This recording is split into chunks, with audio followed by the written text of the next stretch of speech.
नमस्कार दोस्तों, आपका स्वागत है फिर से लैंग्वेज ज्ञान में। और दोस्तों, हम रोज़ की तरह इस बार एक और नई ऑडियो बुक लेके आए हैं जो कि सभी को बहुत पसंद आने वाली है, जिसमें हम हर दिन एक एक करके कहानी लाए हैं। काफ़ी कहानियाँ हैं हमारे पास, तो अब इस पर कहानियाँ अपलोड होती रहेंगी हर रोज़। आप ज़रूर देखिएगा, सुनिएगा। बहुत ही बढ़िया कहानियाँ हैं मेरे पास। किताब का नाम है तेनालीराम की श्रेष्ठ कहानियाँ। अब इससे मैं हर दिन एक कहानी आपको दूंगा।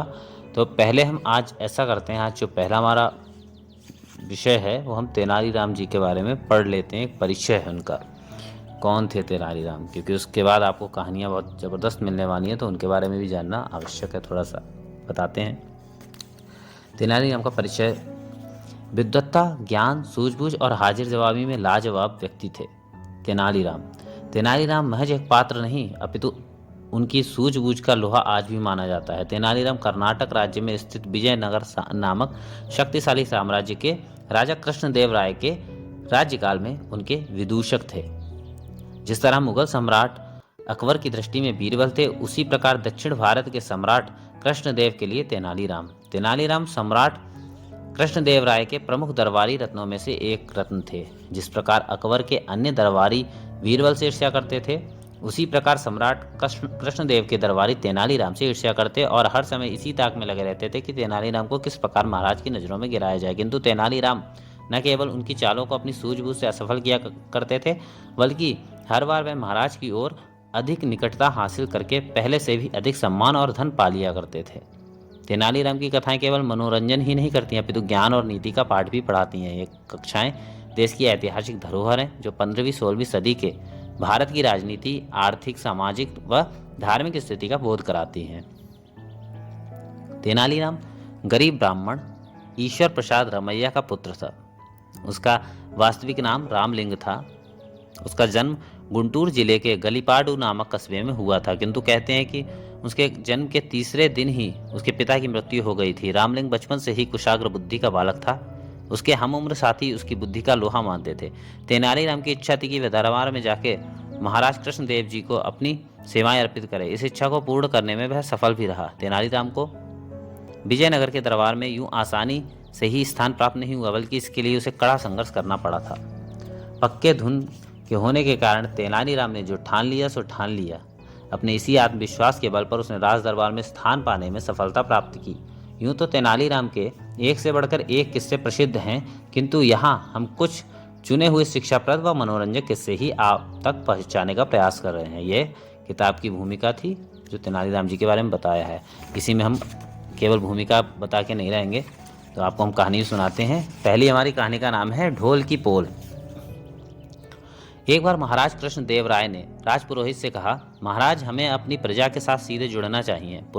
पुरोहित की बात सुनकर सभी दरबारी चौंक उठे, फिर असमंजस से उनकी ओर देखने लगे कि आखिर पुरोहित जी क्या कहना चाहते हैं। आप क्या कहना चाहते हैं पुरोहित जी? अपनी बात स्पष्ट करें, महाराज ने कहा।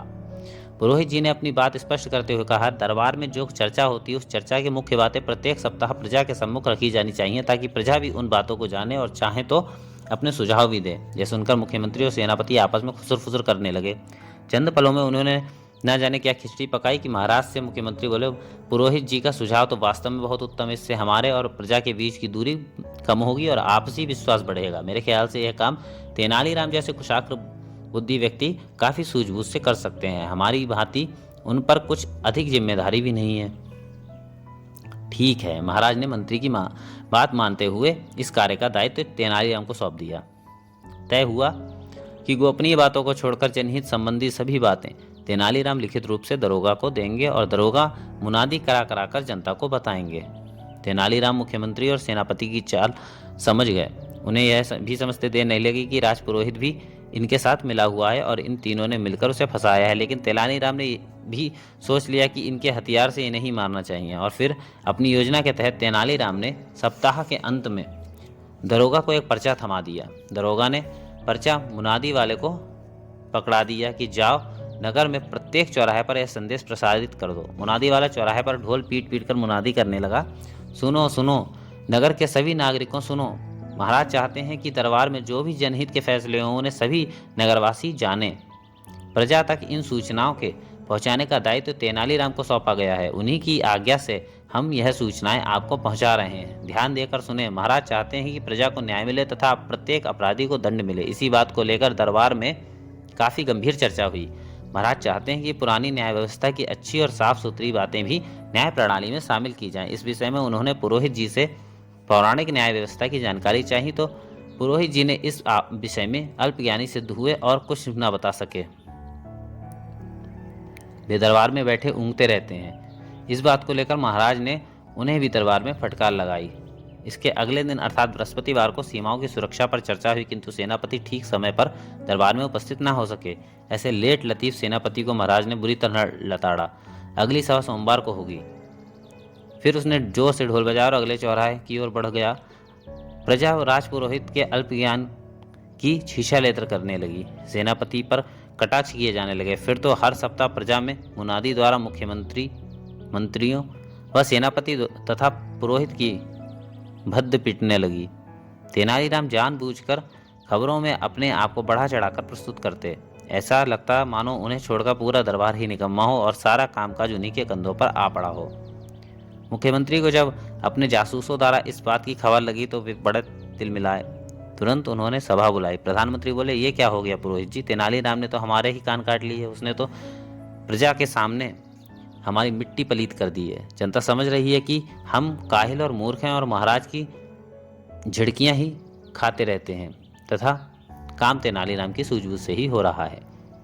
आप ठीक कहते हैं, मगर मैं कर भी क्या सकता हूँ? मैंने तो ये सोचकर महाराज को ऐसी सलाह दी थी कि तेनालीराम से स्वयं ढोल लटकाकर मुनादी करने के लिए कहेंगे और इस प्रकार प्रजा के सामने तेनालीराम का जुलूस निकल जाएगा।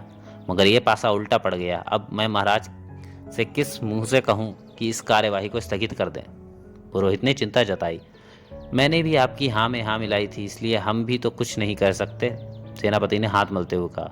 उनकी बातें सुनकर प्रधानमंत्री बोला, आप लोग चिंता ना करें, मैं महाराज से इस कार्यवाही को बंद करने की गुजारिश करूंगा। 2 दिन बाद फिर सभा हुई।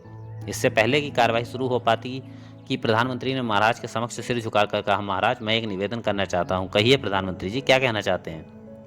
अन्नदाता, हमारा संविधान कहता है कि राजकाज की समस्त बातें गोपनीय होती हैं, अतः नीति के लिहाज से उन्हें सार्वजनिक किया जाना उचित नहीं है। वे बातें प्रजा के बीच में नहीं आनी चाहिए। प्रधानमंत्री की बात पूरे होते ही तेनालीराम बोल पड़े, वाह प्रधानमंत्री जी, नीति और संविधान की बात आपको भी तब ध्यान आई जब आपके नाम का ढोल पिटा।